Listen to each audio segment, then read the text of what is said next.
Arafat à Ramallah en Cisjordanie. Des prélèvements seront ensuite effectués sur la dépouille de l'ancien dirigeant palestinien pour élucider les causes de sa mort. Cette étape aura lieu à la fin du mois en présence d'enquêteurs français et d'experts suisses. Les autorités palestiniennes ont également demandé l'aide du gouvernement russe. Yasser Arafat est mort le 11 novembre 2004 dans un hôpital militaire parisien. A-t-il été empoisonné? Cette hypothèse a surgi il y a quelques mois. Des analyses avaient été effectuées dans un laboratoire suisse sur les effets personnels du leader palestinien. Les experts y avaient trouvé des traces de polonium.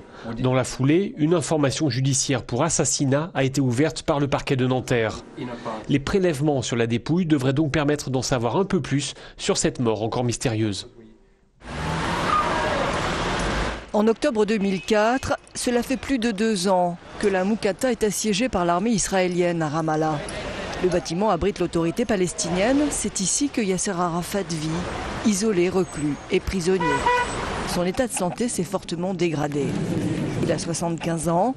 Dans cette vidéo du 28 octobre, il apparaît affaibli. Des médecins tunisiens lui ont diagnostiqué une forte grippe. Mais les premiers soupçons d'empoisonnement commencent dans son entourage. Et ce même jour, sa femme, Souar, traverse la frontière par la Jordanie direction Ramallah.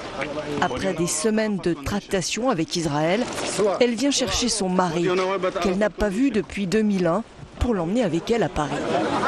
Le 29, Arafat, gravement malade, part de Ramallah en hélicoptère, rejoindre la Jordanie, où l'attend un avion médicalisé pour s'envoler vers la France.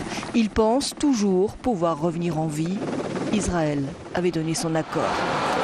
Hospitalisé à l'hôpital militaire de Percy en région parisienne, les spéculations vont bon train sur le mal inconnu qui finit par l'emporter le 11 novembre 2004.